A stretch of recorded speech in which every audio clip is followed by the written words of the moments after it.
엄마, 정신이 있어 없어? 며느리가 10년 만에 친정 가는데 고작 헬박스 하나가 끝이야? 엄마가 사람이야? 어떻게 이럴 수가 있어? 이놈아, 닥치고 가져가라 했다. 창피하면 네가 꺼지든가. 박스는 두고 가고. 10년을 모진 시집살이 견디며 살아온 며느리가 처음으로 친정에 가는 날, 시어머니가 건넨 선물이 고작 찌그러진 햄박스 하나였습니다. 아들은 창피하다고 소리를 질렀고, 친정 식구들은 비웃었고, 며느리는 그 박스를 구석에 처박아 버렸어요. 그런데요, 이 이야기의 끝에서 그 며느리는 무릎을 꿇고 오열하게 됩니다. 그 싸구려 햄박스 안에 대체 뭐가 들어 있었길래 온 가족이 눈물바다가 되었을까요? 시장 비린내 속에 숨겨둔 시어머니의 비밀이 숨겨져 있었습니다. 안녕하세요. 저는 올해 나이 72, 김복순이라고 합니다.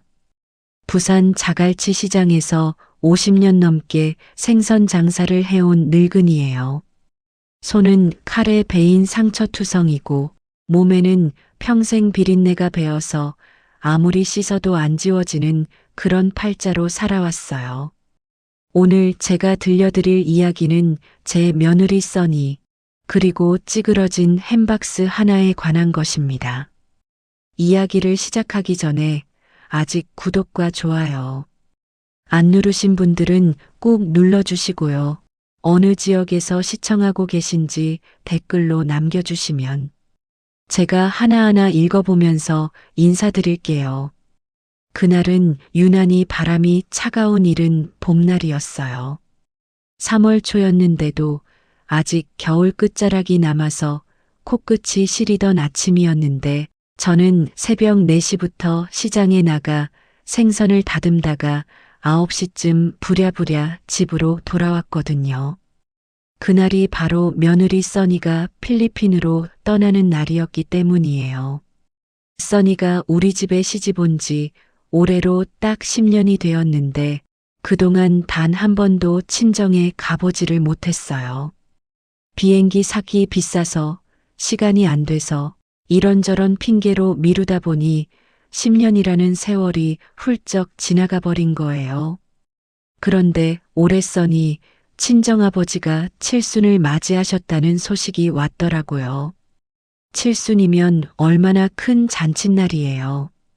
아무리 멀리 시집간 딸이라도 아버지 칠순에는 얼굴을 비춰야 하는 거 아니겠어요. 그래서 제가 현우한테 먼저 말을 꺼냈어요. 써니를 친정에 보내주라고. 비행기 삭은 내가 보태줄 테니까 보내주라고요.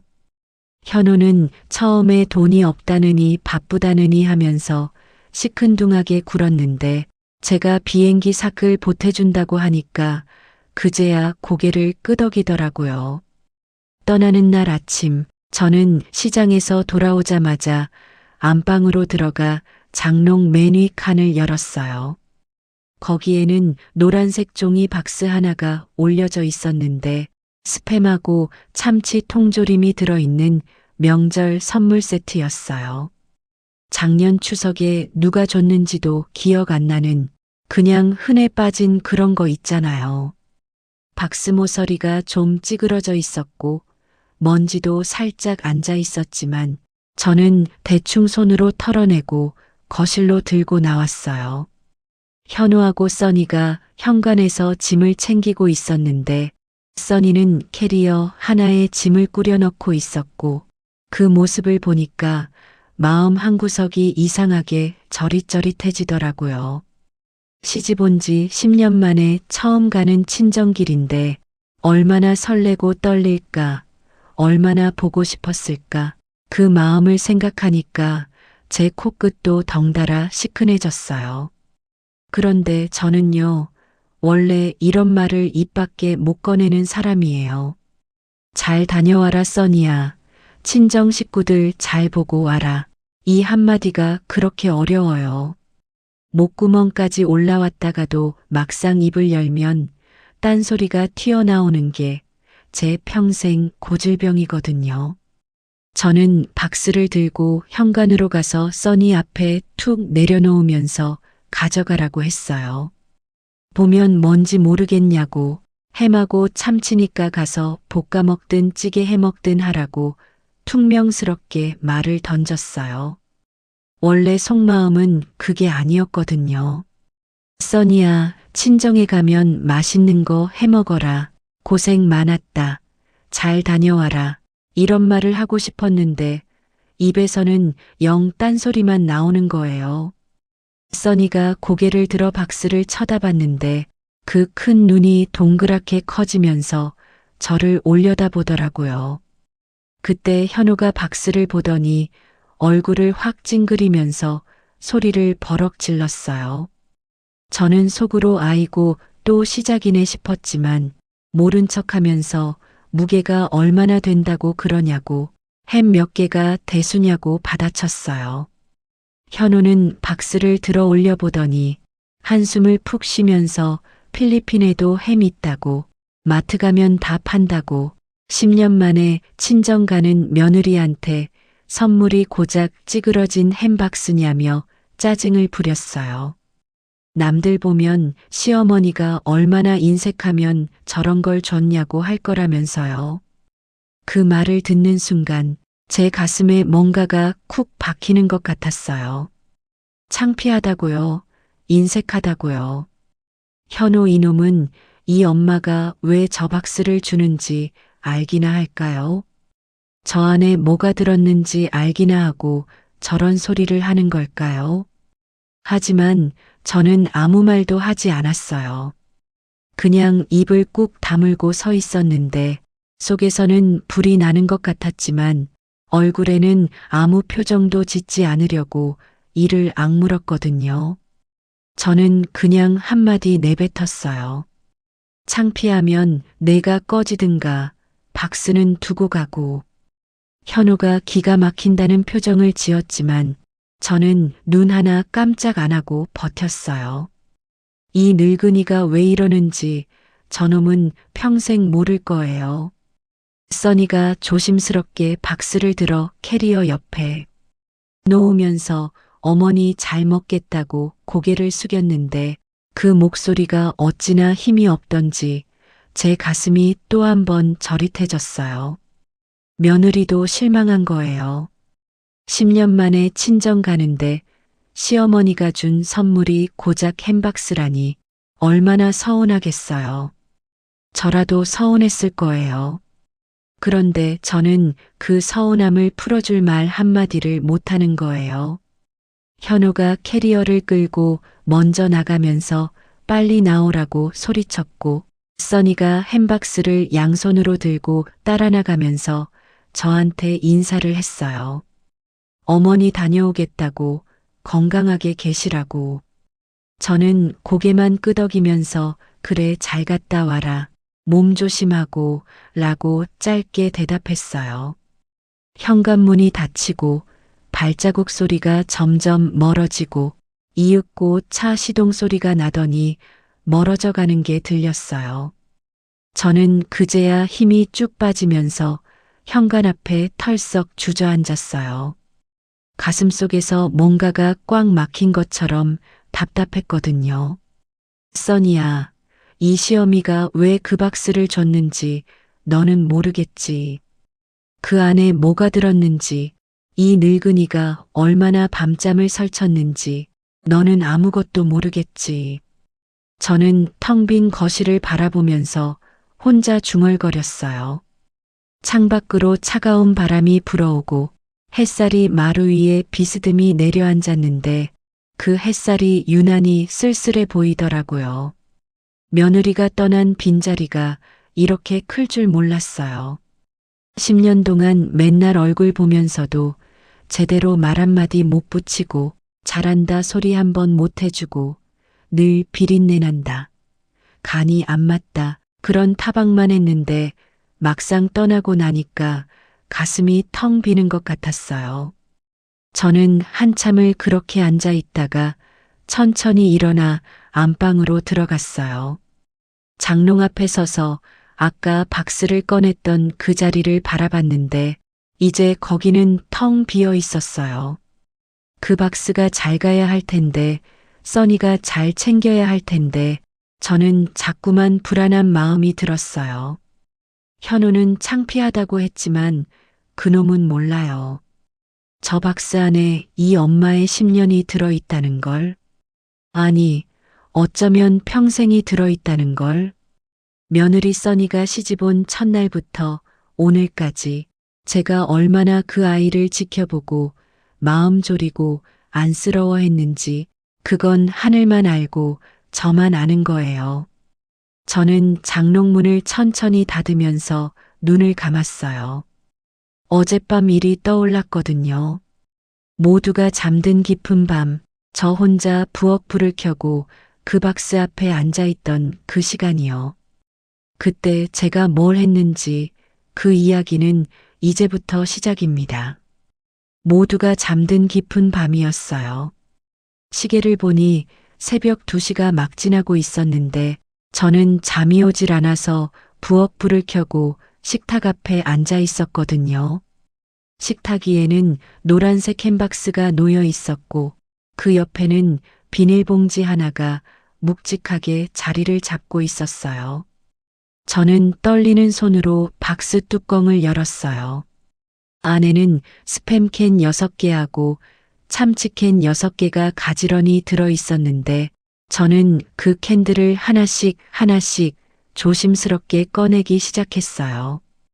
캔을 꺼낼 때마다 손이 떨렸거든요. 이게 마지막이다 싶은 마음이 들어서요. 캔을 다 꺼내고 나니까 박스 바닥이 드러났어요. 저는 옆에 놓아둔 비닐봉지를 열었는데 그 안에는 5만 원권 지폐가 빽빽하게 들어 있었어요.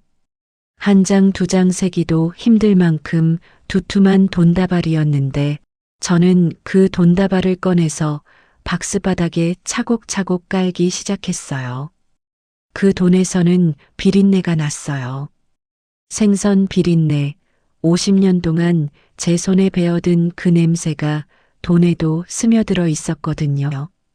저는 그 냄새를 맡으면서 문득 지난 10년이 떠올랐어요. 10년 전 현우가 필리핀에서 여자를 데려오겠다고 했을 때 저는 펄쩍 뛰었어요. 뭐라고? 필리핀이 어디야? 거기가 어딘데? 거기서 색시를 들여. 저는 현우한테 소리를 버럭 질렀었어요. 그때 저는 몰랐어요. 써니라는 아이가 어떤 아이인지, 얼마나 착하고 성실한 아이인지 저는 아무것도 몰랐어요. 그냥 멀리서 온 낯선 여자가 무섭고 아들을 빼앗기는 것 같아서 싫었던 거예요. 써니가 처음 우리 집에 들어오던 날, 저는 일부러 인상을 잔뜩 찌푸리고 있었어요. 써니는 서툰 한국말로 어머니 안녕하세요.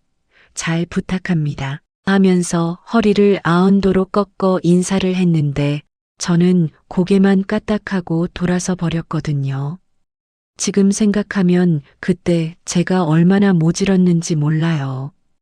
시집온 첫날부터 써니는 새벽같이 일어나서 집안일을 했어요. 밥을 짓고 빨래를 하고 마당을 쓸고 저보다 더 부지런하게 움직였는데 저는 그런 써니한테 고맙다는 말 한마디를 못했어요. 오히려 트집만 잡았어요. 밥이 질다, 국이 짜다, 빨래에서 비린내가 안 빠졌다. 맨날 그런 소리만 했어요. 써니는 그럴 때마다 죄송해요. 어머니, 다시 할게요.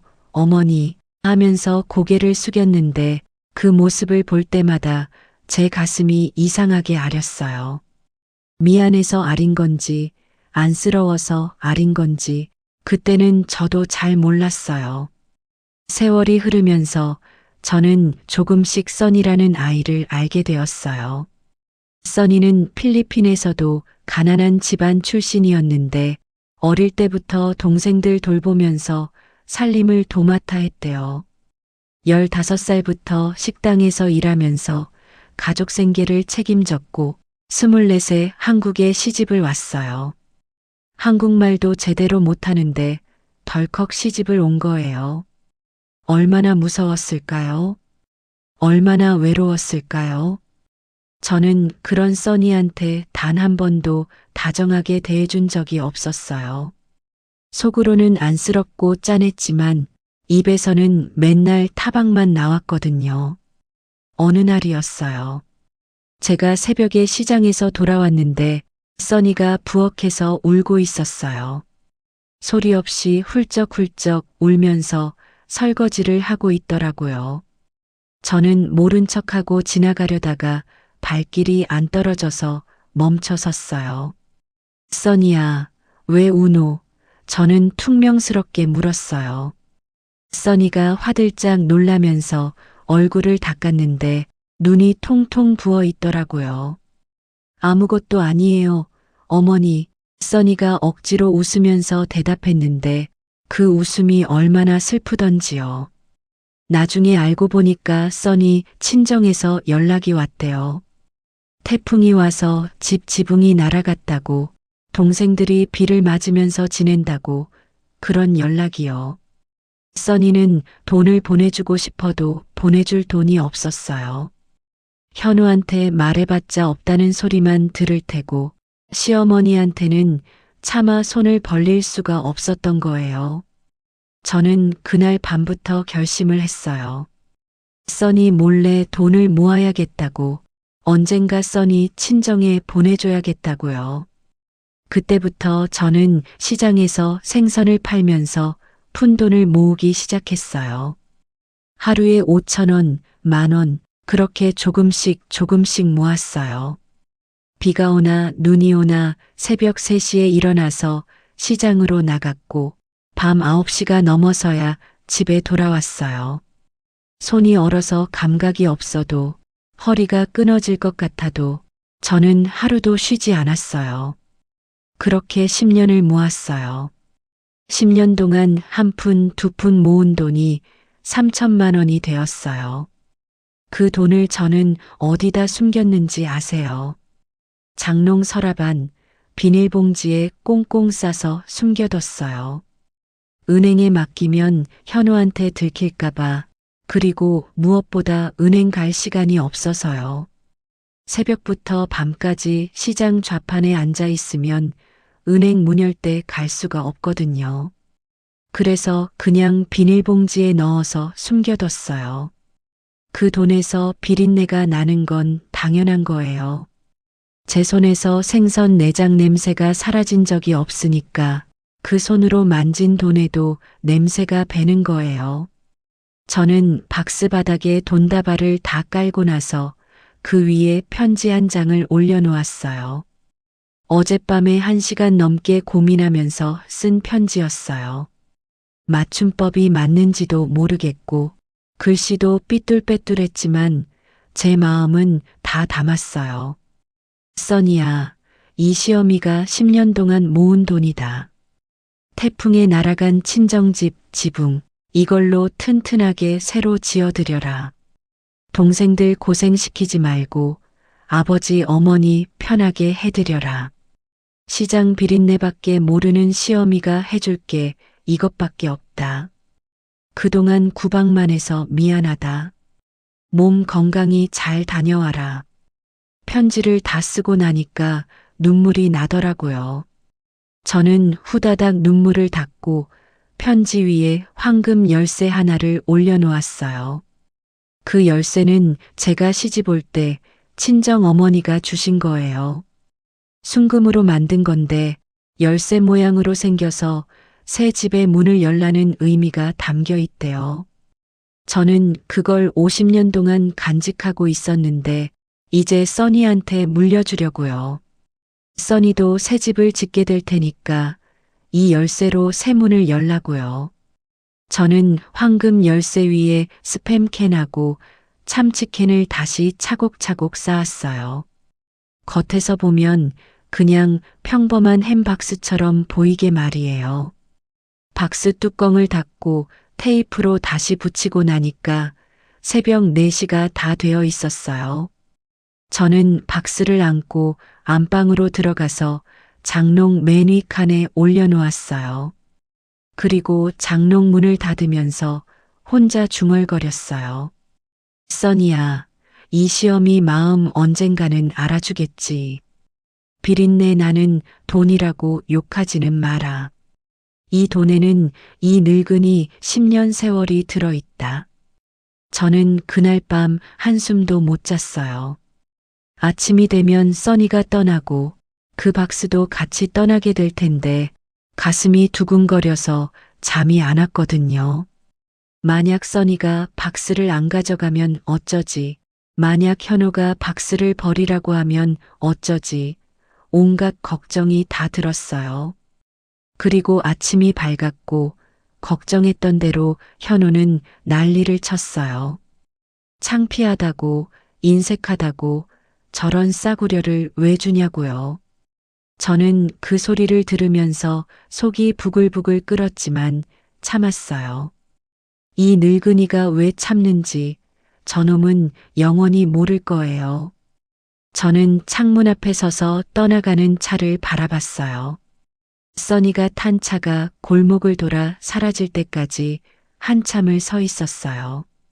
그 박스가 잘 가야 할 텐데, 써니가 그 안에 뭐가 들었는지 알아야 할 텐데, 저는 자꾸만 불안한 마음이 들었어요.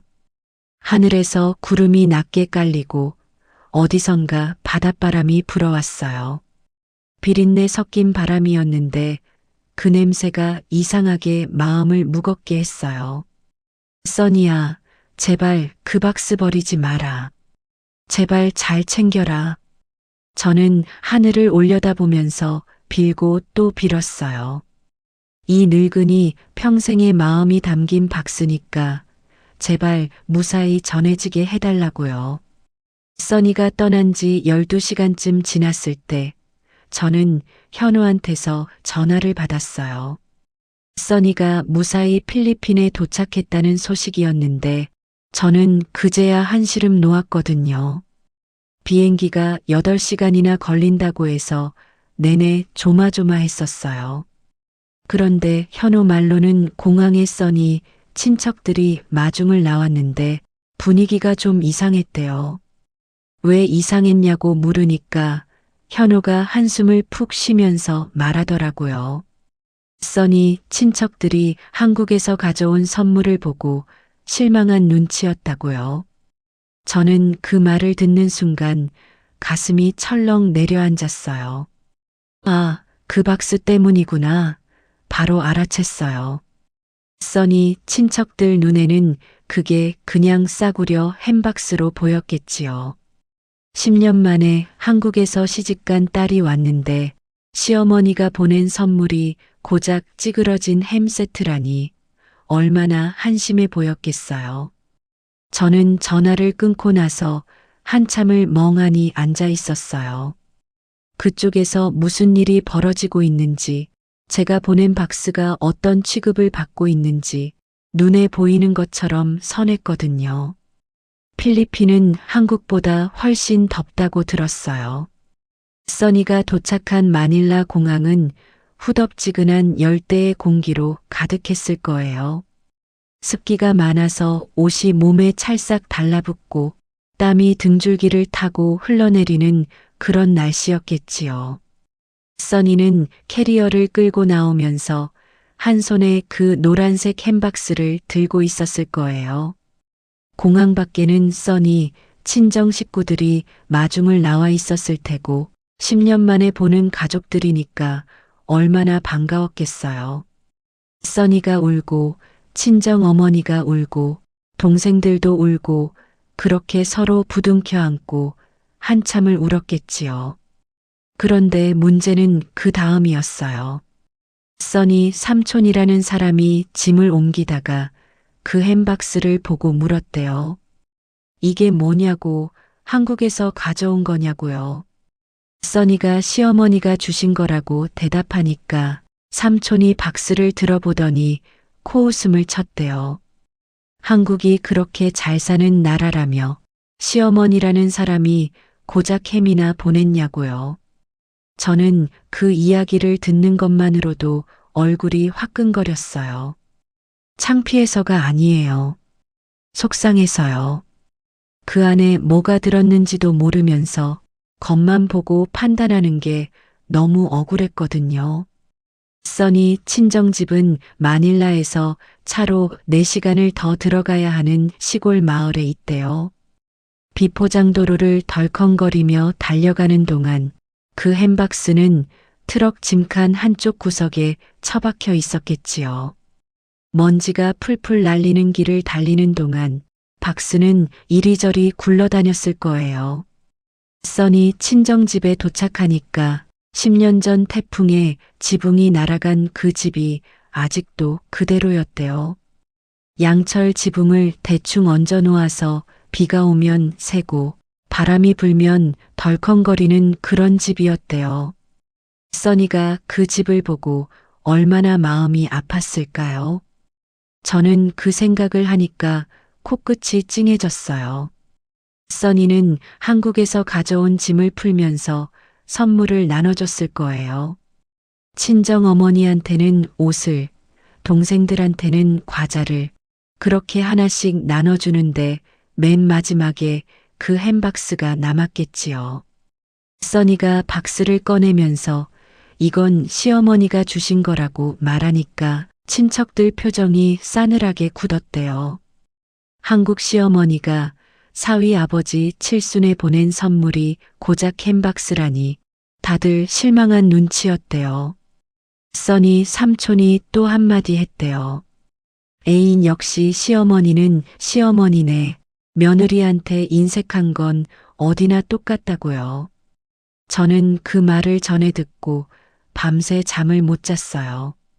삼촌이라는 사람이 원망스럽기도 했지만 한편으로는 이해가 가기도 했거든요. 겉만 보면 그렇게 생각할 수밖에 없으니까요.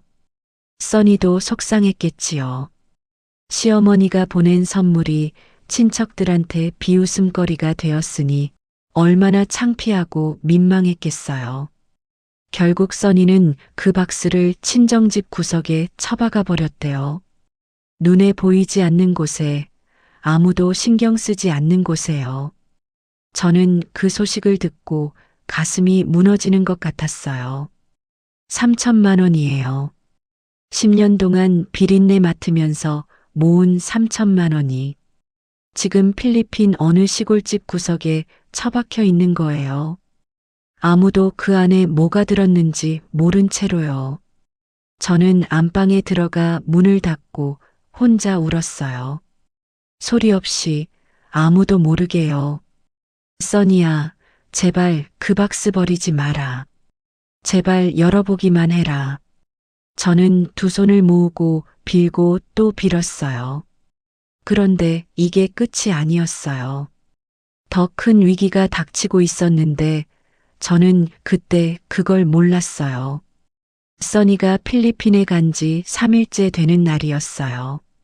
저는 그날도 새벽같이 시장에 나가서 생선을 팔고 있었는데 이상하게 마음이 불안하고 가슴이 두근거렸어요. 아침부터 재수가 없더라고요. 생선 다듬다가 손을 베었고 손님한테 거스름 돈을 잘못 줘서 욕을 먹었고 좌판 앞에서 미끄러져서 무릎이 까졌어요. 저는 원래 미신 같은 거 안 믿는 사람인데 그날따라 자꾸 불길한 생각이 들어서 일손이 잘 안 잡히더라고요. 점심때쯤 시장 한 구석에 앉아서 김밥을 먹고 있는데 갑자기 돌아가신 남편 봉수 생각이 나면서 코끝이 시큰해졌어요. 봉수가 세상 뜨기 전날 밤에도 저는 이렇게 불안했거든요. 아무 이유 없이 가슴이 답답하고 숨이 막히고 무슨 일이 생길 것 같은 느낌이 온종일 저를 따라다녔어요. 20년 전 그날도 똑같았어요. 봉수가 새벽에 배를 타러 나가면서 저한테 밥 차려놨다고 늦게 들어올 테니까 문 잠그지 말라고 했는데 그게 마지막이었거든요. 그날 밤 풍랑이 일어서 봉수가 탄 배가 뒤집혔고 저는 남편 시신을 찾으러 바닷가를 사흘 동안 헤맸어요. 그 기억이 떠오르면 아직도 가슴이 먹먹해지거든요. 그날 밤 꿈에 봉수가 나왔어요. 20년 만에 처음 꾸는 꿈이었는데 봉수가 저한테 다가오더니 뭐라고 말을 하는 거예요. 그런데 입만 벙긋벙긋하고 소리가 안 들렸어요. 저는 뭐라는 거야. 여보 뭐라고 하는 거야. 소리를 질렀는데 봉수는 대답 없이 안개 속으로 사라져 버렸어요. 저는 잠에서 깨어나 식은땀을 흘리면서 한참을 멍하니 앉아 있었어요. 봉수가 뭔가를 알려주려고 했던 것 같은데 그게 뭔지 알 수가 없어서 답답하기만 했거든요. 창밖을 보니 아직 어두웠고 시계를 보니 새벽 3시였어요. 저는 다시 눕지 못하고 부엌으로 나가서 물 한 컵을 마셨어요. 손이 떨려서 컵을 잡기가 힘들더라고요. 그날 저녁 현우한테서 전화가 왔어요. 저는 혹시 써니 소식인가 싶어서 반갑게 받았는데 현우 목소리가 이상하더라고요. 평소랑 다르게 풀이 죽어 있었고 뭔가 말을 꺼내기 어려워하는 눈치였어요. 저는 왜 그러냐고 무슨 일 있냐고 물었는데 현우가 한참을 뜸을 들이더니 조심스럽게 말을 꺼냈어요. 써니 삼촌이 그 햄박스를 가져가려고 한대요. 모레가 써니 아버지 칠순잔치인데 준비할 음식이 부족하다나 봐요. 삼촌이 구석에 처박힌 햄박스를 보더니 저거라도 풀어서 동네 사람들한테 나눠주자고 했대요. 어차피 한국 시어머니가 보낸 성의 없는 선물이니까 맘대로 해도 되지 않겠냐면서요. 저는 그 말을 듣는 순간 눈앞이 캄캄해지면서 다리에 힘이 쭉 빠졌어요. 안 돼. 그건 안 돼. 저는 속으로 비명을 질렀지만 현우한테는 아무 말도 못했어요. 왜냐고 물으면 뭐라고 대답해요. 그 박스 안에 3천만 원이 들어있다고요. 10년 동안 비린내 맡으면서 모은 돈이 들어있다고요. 그 말을 하면 현우가 기절할 거 아니에요. 그리고 현우 입으로 써니한테 전해지면 그건 제가 직접 전하는 게 아니잖아요. 저는 이 늙은이 방식대로 말없이 전하고 싶었던 거예요. 그런데 지금 그게 다 틀어지려 하고 있었어요. 저는 전화를 끊고 나서 방 안을 왔다 갔다 하면서 발을 동동 굴렀어요. 어떡하지? 어떻게? 머릿속이 하얘지면서 아무 생각도 안 나더라고요. 저는 소파에 털썩 주저앉아서 두 손으로 머리를 감싸 쥐었어요. 그때 문득 봉수 꿈이 떠올랐어요. 봉수가 뭔가를 알려주려고 했던 거예요. 박스 조심하라고, 그 박스 지켜야 한다고, 그런 말을 하려고 했던 것 같았어요. 저는 그제야 그 꿈이 무슨 뜻이었는지 알 것 같았어요. 저는 그날 밤 한숨도 못 잤어요. 눈만 감으면 그 노란색 박스가 눈앞에 아른거렸거든요. 삼촌이라는 사람이 박스를 들고 가서 햄을 풀어버리면 그 밑에 깔린 돈다발이 쏟아져 나올 거예요.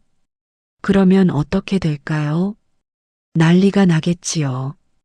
근데 그게 차라리 나은 건지도 몰라요. 더 무서운 건 삼촌이 햄만 꺼내고 빈 박스를 버려버리는 거예요. 밑에 뭐가 있는지도 모르고 쓰레기통에 던져버리면 그 돈은 영영 사라지는 거예요. 제 10년이 한순간에 휴지 조각이 되는 거예요. 저는 새벽까지 뜬 눈으로 지새우면서 별의별 생각을 다 했어요. 지금이라도 비행기 타고 필리핀에 갈까? 아니야. 여권도 없는데 어떻게 가? 그럼 전화를 해서 박스 열어보라고 할까? 아니야. 그러면 다 들통나잖아. 저는 머리를 쥐어뜯으면서 밤새 괴로워했어요. 창밖이 조금씩 밝아올 때까지 저는 잠을 못 이루고 방 안을 서성거렸어요. 평생 이렇게 긴 밤은 처음이었어요. 다음 날 아침 저는 결심을 했어요. 자존심이고 뭐고 다 버리자고요. 이 늙은이 체면이 뭐가 중요해요. 3천만 원이 사라지는 것보다야 창피한 게 낫지요. 며느리한테 평생 구박만 하고 잘했다 소리 한 번 못 해준 이 모질고 고약한 시어머니가 이제는 전화기 앞에서 손이 떨리고 있었어요. 저는 심호흡을 크게 하고 떨리는 손으로 전화기를 집어들었어요. 현우한테 전화를 걸어야 했어요. 그리고 이 늙은이가 평생 입 밖에 내본 적 없는 말을 드디어 해야 할 때가 온 것 같았어요. 저는 떨리는 손으로 현우 전화번호를 눌렀어요. 신호음이 한 번, 두 번, 세 번 울리는 동안 심장이 터질 것 같았거든요. 현우가 전화를 받자마자 저는 다짜고짜 소리를 질렀어요. 야, 이놈아, 지금 당장 써니한테 전화해라. 그 박스 절대 남 주면 안 된다. 알았냐? 현우가 어리둥절한 목소리로 물었어요. 엄마 무슨 소리야? 갑자기 왜 그래? 그 햄박스가 뭐가 그렇게 중요해서 그래? 저는 속이 터져서 미칠 것 같았지만 차마 그 안에 3천만 원이 들었다는 말은 못하겠더라고요. 그래서 그냥 시끄럽다. 시키는 대로 해라. 햄 밑에 중요한 거 넣어뒀으니까 절대 버리면 안 된다. 그렇게만 말했어요. 현우가 한숨을 푹 쉬면서 알았다고 써니한테 연락해 보겠다고 했어요. 전화를 끊고 나서 저는 가슴을 쓸어내렸는데 불안함이 가시질 않았어요. 현우가 제대로 전달을 할까? 써니가 제때 연락을 받을까? 삼촌이 벌써 박스를 가져간 건 아닐까? 온갖 걱정이 꼬리에 꼬리를 물었어요. 저는 거실을 왔다 갔다 하면서 전화기만 쳐다봤어요. 1분이 1시간 같고 10분이 하루 같았어요. 손톱을 물어뜯고 한숨을 쉬고 창밖을 내다보다가 다시 전화기를 쳐다보고 그렇게 1시간이 지나도 연락이 없었어요. 저는 참다 못해 다시 현우한테 전화를 걸었어요. 써니한테 연락했냐고 뭐래냐고 다그쳤더니 현우가 지금 전화했는데 안 받는다고 했어요. 필리핀 시골이라 전화가 잘 안 터지는 모양이라고요. 저는 그 말을 듣고 눈앞이 캄캄해졌어요. 전화가 안 터지면 어떡해?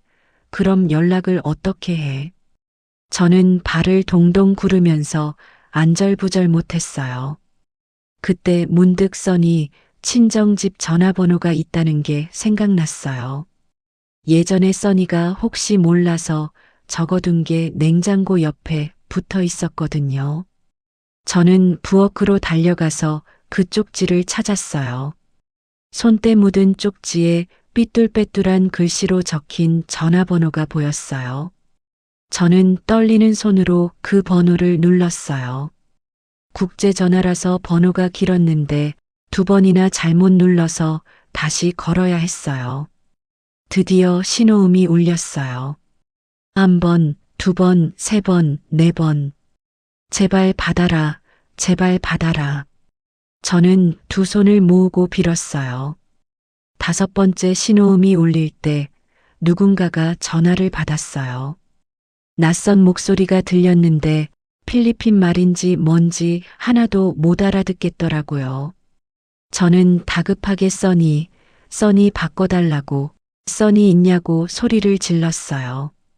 상대방이 뭐라고 말하는데 도통 알아들을 수가 없었어요. 저는 답답해서 죽을 것 같았어요. 그래서 그냥 써니 하면서 이름만 계속 불렀어요. 한참 만에 전화기 너머로 써니 목소리가 들렸어요. 어머니, 어머니세요. 저는 그 목소리를 듣자마자 소리를 버럭 질렀어요. 써니야, 그 박스 어딨어? 그 햄박스 말이야. 삼촌한테 줬어, 안 줬어? 써니가 당황한 목소리로 대답했어요. 아, 그거요. 아직 구석에 있는데요. 근데 삼촌이 오늘 가져가신다고 하셨어요. 잔치에 쓰신다고요. 저는 심장이 덜컥 내려앉았어요. 안 돼. 절대 안 돼. 그 박스 지금 당장 가져와. 삼촌한테 주면 안 돼. 써니가 의아한 목소리로 물었어요. 어머니, 왜요? 그냥 햄인데요. 삼촌이 필요하시다는데요. 저는 숨이 막혀서 헐떡거리면서 말했어요. 그냥 햄이 아니야. 그 밑에 중요한 거 있어. 햄 다 꺼내고 밑에 뭐 있는지 봐. 알았지? 써니가 네, 어머니, 알겠어요. 하고 대답했어요. 저는 전화를 끊고 나서 그 자리에 털썩 주저앉았어요. 다리에 힘이 풀려서 서 있을 수가 없었거든요. 제발, 제발 무사히 전해져라. 저는 두 손을 모으고 눈을 감았어요. 봉수야, 하늘에서 지켜봐라. 그 박스 잘 전해지게 도와달라. 저는 한참 동안 그렇게 앉아서 빌고 또 빌었어요. 창밖으로 해가 기울어가고 하늘이 붉게 물들어가는데 저는 그 자리에서 꼼짝도 못하고 있었어요. 이제 제가 할 수 있는 건 아무것도 없었어요. 그냥 기다리는 것밖에요. 써니가 그 박스를 열어보기를, 그 안에 든 제 마음을 알아주기를, 저는 그저 기다리고 또 기다렸어요. 밤이 깊어가고 시계 초침 소리만 집안에 울려 퍼졌어요. 저는 전화기를 꼭 쥔 채 소파에 앉아서 눈을 감았어요. 오늘 밤도 길 것 같았어요. 써니는 전화를 끊고 나서 고개를 갸웃거렸어요. 시어머니가 왜 저렇게 다급하게 소리를 질렀는지 도무지 이해가 안 갔던 거예요. 그냥 햄박스인데 뭐가 그렇게 중요하다는 걸까? 써니는 의아한 마음을 안고 친정집 구석으로 갔어요. 마당 한쪽 처마 밑에 그 노란색 박스가 먼지를 뒤집어 쓴 채 처박혀 있었거든요. 써니는 박스를 들어 마루 위에 올려놓고 뚜껑을 열었어요. 안에는 스팸캔하고 참치캔이 가지런히 들어 있었는데 써니는 시어머니 말대로 캔들을 하나씩 꺼내기 시작했어요. 캔을 하나 꺼내고 2개 꺼내고 3개 꺼내는데 별다른 게 없었어요. 써니는 역시 그냥 햄이네. 어머니가 왜 그러셨을까 하면서 고개를 갸웃거렸어요. 그런데 캔을 다 꺼내고 나니까 박스 바닥에 뭔가가 있었어요. 비닐로 꽁꽁 쌓인 묵직한 뭉치가 바닥에 깔려 있었는데 써니는 그게 뭔지 몰라서 손을 뻗었어요. 비닐을 들어 올리는 순간 써니 손이 덜덜 떨리기 시작했어요. 비닐 사이로 뭔가 익숙한 게 보였거든요. 초록색과 노란색이 섞인 누가 봐도 돈인 게 분명한 그것이요. 써니는 떨리는 손으로 비닐을 뜯었어요. 그 안에서 5만 원권 지폐 다발이 쏟아져 나왔어요. 1다발, 2다발, 3다발, 써니는 눈이 휘둥그레져서 돈을 세다가 손이 멈췄어요. 이게 얼마야? 이게 대체 얼마야? 써니는 중얼거리면서 돈다발을 바라봤어요. 대충 세어봐도 3천만 원은 좋게 넘어 보였어요. 그리고 돈다발 밑에서 편지 한 장과 황금 열쇠 하나가 나왔어요. 써니는 떨리는 손으로 편지를 집어들었어요. 편지지는 누렇게 바랜 오래된 것이었고 글씨는 삐뚤빼뚤 정성껏 쓴 것이었어요. 써니는 한 글자 한 글자 천천히 읽어내려갔어요. 써니야, 이 시어미가 10년 동안 모은 돈이다. 태풍에 날아간 친정집 지붕, 이걸로 튼튼하게 새로 지어드려라. 동생들 고생시키지 말고 아버지 어머니 편하게 해드려라. 시장 비린내밖에 모르는 시어미가 해줄 게 이것밖에 없다. 그동안 구박만 해서 미안하다. 몸 건강히 잘 다녀와라. 써니는 편지를 읽다가 글자가 흐려지는 것을 느꼈어요. 눈에서 눈물이 쏟아져 나오고 있었거든요. 써니는 편지를 가슴에 꼭 껴안고 마루 위에 주저앉아서 엉엉 울기 시작했어요. 어머니, 어머니, 어머니. 써니는 같은 말만 되풀이하면서 어린아이처럼 울었어요. 10년 동안 시어머니한테 들었던 타박들이 떠올랐어요. 비린내 난다.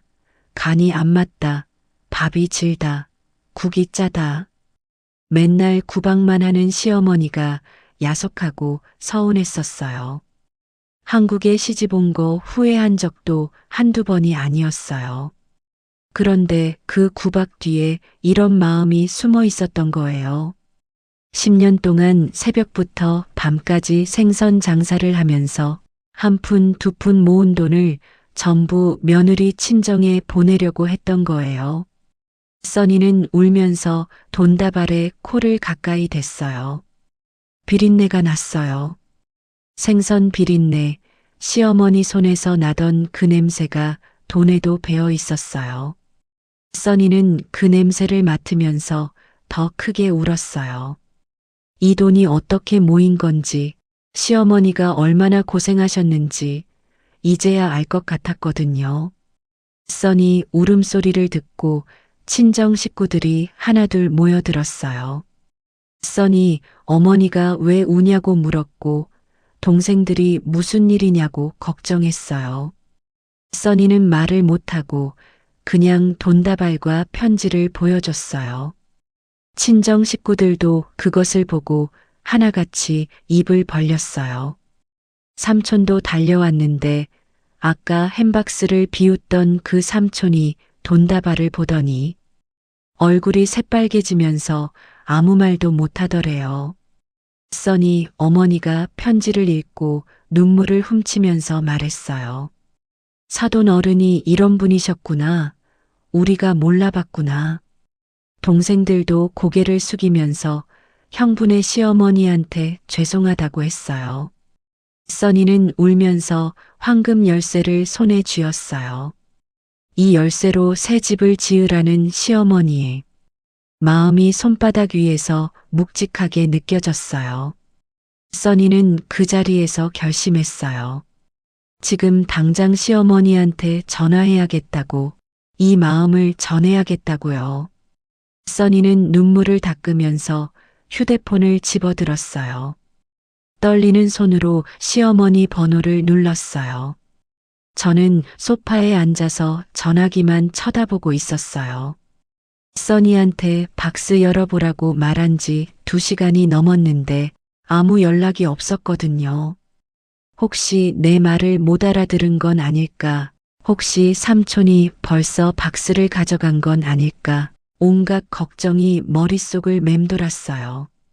저는 안절부절 못하면서 거실을 서성거리다가 다시 앉고 앉았다가 다시 일어나고 그러기를 수십 번이나 반복했어요. 그때 전화기가 울렸어요. 화면을 보니까 써니였는데 영상 통화였어요. 저는 떨리는 손으로 전화를 받았어요.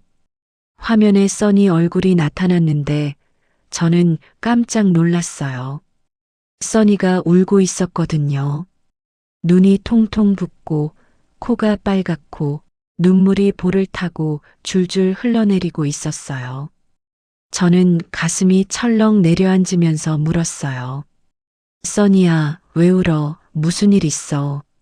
써니가 울먹이면서 대답했어요. 어머니, 봤어요. 다 봤어요. 저는 그 말을 듣는 순간 아, 알았구나 싶었어요. 가슴이 뜨거워지면서 눈시울이 붉어지는 걸 느꼈어요. 써니가 화면에 대고 고개를 숙였어요. 어머니, 죄송해요. 정말 죄송해요. 저는 몰랐어요. 어머니 마음을 몰랐어요. 저는 아무 말도 못하고 화면만 바라봤어요. 목이 메어서 말이 안 나왔거든요. 써니가 계속 울면서 말했어요. 10년 동안 어머니가 저한테 구박만 하신다고 생각했어요. 저를 싫어하신다고 생각했어요. 그래서 서운하고 야속했어요. 그런데 이게 뭐예요, 어머니? 이 돈이 뭐예요? 써니가 돈다발을 화면에 비췄어요. 비린내 나는 그 돈다발이 화면 가득 잡혔는데 저는 그걸 보면서 입술을 꽉 깨물었어요. 써니가 편지를 화면에 비추면서 읽었어요. 시장 비린내밖에 모르는 시어미가 해줄 게 이것밖에 없다. 그동안 구박만 해서 미안하다. 써니가 그 구절을 읽다가 목이 메어서 말을 잇지 못했어요. 저는 그 모습을 보면서 눈물이 왈칵 쏟아졌어요. 참으려고 했는데 참아지지가 않더라고요. 써니가 화면을 보면서 말했어요. 어머니, 이 돈 어떻게 모으신 거예요? 10년 동안 새벽마다 시장에 나가시면서 이렇게 모으신 거예요. 저는 고개를 끄덕였어요. 말을 하려고 했는데 목이 막혀서 소리가 안 나왔거든요. 써니가 다시 고개를 숙이면서 말했어요. 어머니, 감사해요. 정말 감사해요. 저 같은 며느리한테 이렇게까지 해주시다니. 저는 어머니한테 뭘 해드린 게 없는데. 저는 겨우 입을 열었어요. 울지 마라, 촌스럽게. 제 목소리가 갈라져서 이상하게 나왔어요. 원래는 더 다정한 말을 하고 싶었는데 입에서는 또 퉁명스러운 말만 나오더라고요. 그런데 써니가 그 말을 듣고 울면서 웃었어요. 어머니는 맨날 그렇게 말씀하시면서 속마음은 다르시잖아요. 이제 알아요.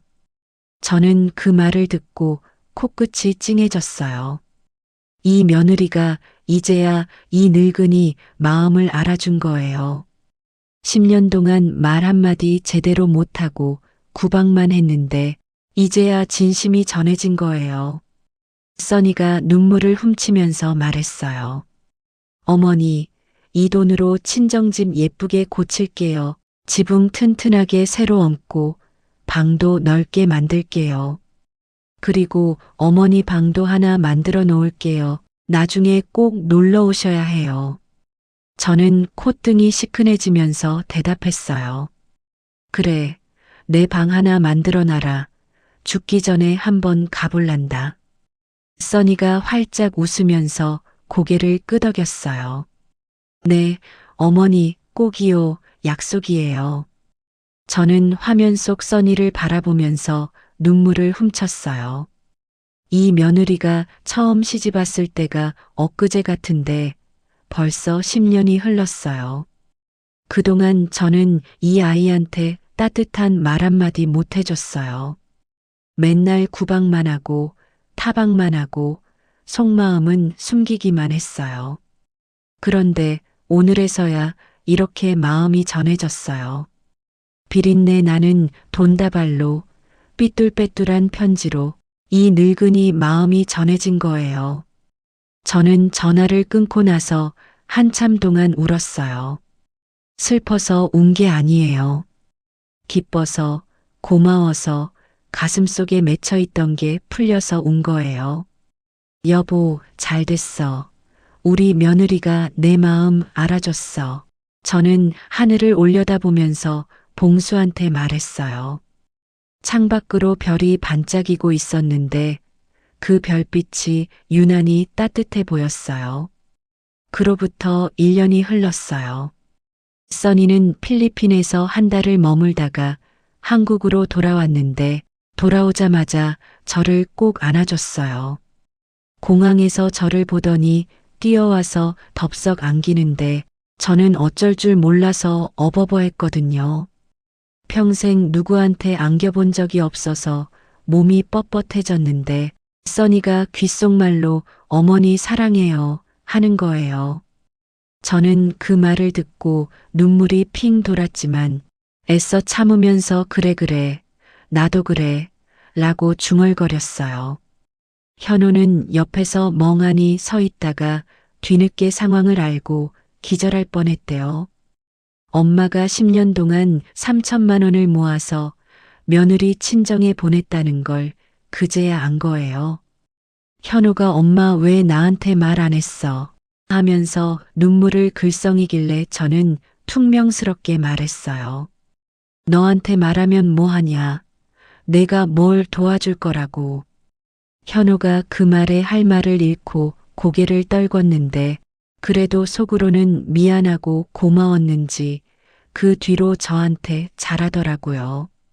써니가 보낸 돈으로 필리핀 친정집은 완전히 새로 지어졌어요.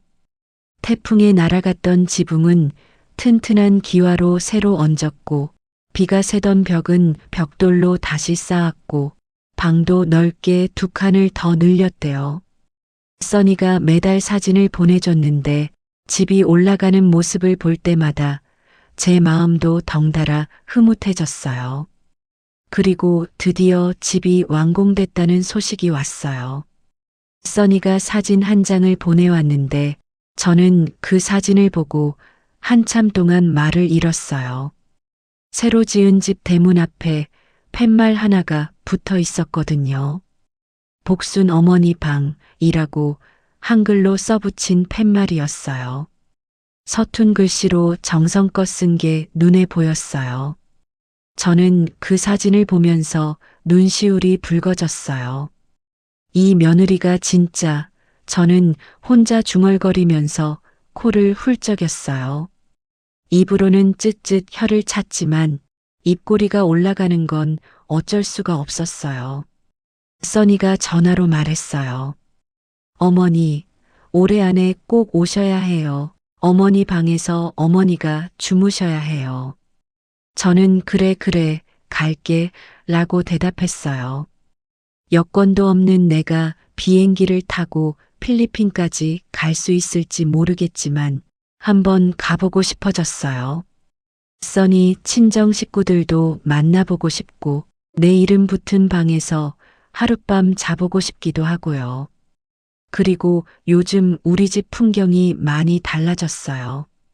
현우가 예전보다 자주 집에 들르고 써니가 예전보다 자주 웃어요. 저도 예전보다 말이 부드러워졌다고 현우가 그러더라고요. 예전에는 맨날 비린내 난다. 간이 안 맞다.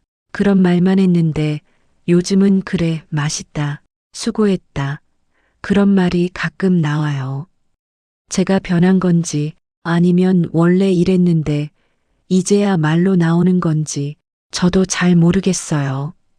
안방 장식장에는 지금도 그 노란색 햄박스가 놓여 있어요. 써니가 필리핀에서 돌아올 때 다시 가져온 건데 이제 그 안에 햄은 없어요. 대신 제가 쓴 편지하고 황금 열쇠 그리고 필리핀 친정집 사진이 들어 있어요. 써니가 이건 우리 집 가보라면서 버리면 안 된다고 했거든요. 저는 그 박스를 볼 때마다 생각해요. 세상에서 가장 비싼 치약이라는 말이 있잖아요. 어떤 이야기에서 들은 건데 이 햄박스도 마찬가지예요. 세상에서 가장 비싼 햄박스, 비린내 나는 사랑이 담긴 박스예요. 저는 시청자 여러분께 이 말씀을 드리고 싶어요. 말하지 않으면 모릅니다. 아무리 속마음이 따뜻해도 표현하지 않으면 상대방은 절대 몰라요. 저처럼 평생 퉁명스럽게 살다가 뒤늦게 후회하지 마시고요. 사랑한다면 오늘 말하세요. 고맙다면 오늘 말하세요. 내일은 너무 늦을 수도 있으니까요. 비린내 나는 사랑도 사랑입니다. 투박하고 서툴러도 진심은 반드시 전해지더라고요. 저는 그걸 이제야 알았어요. 72회를 살고 나서야 깨달은 거예요. 여러분은 저처럼 늦지 마세요. 오늘, 지금 사랑하는 사람한테 한마디 건네세요. 그 한마디가 평생을 바꿀 수도 있으니까요. 오늘 이야기는 여기까지입니다. 끝까지 들어주셔서 감사합니다. 구독과 좋아요, 그리고 댓글 꼭 부탁드려요. 여러분의 응원이 이 늙은이한테 큰 힘이 됩니다. 다음에 또 좋은 이야기로 찾아뵐게요. 건강하세요, 여러분.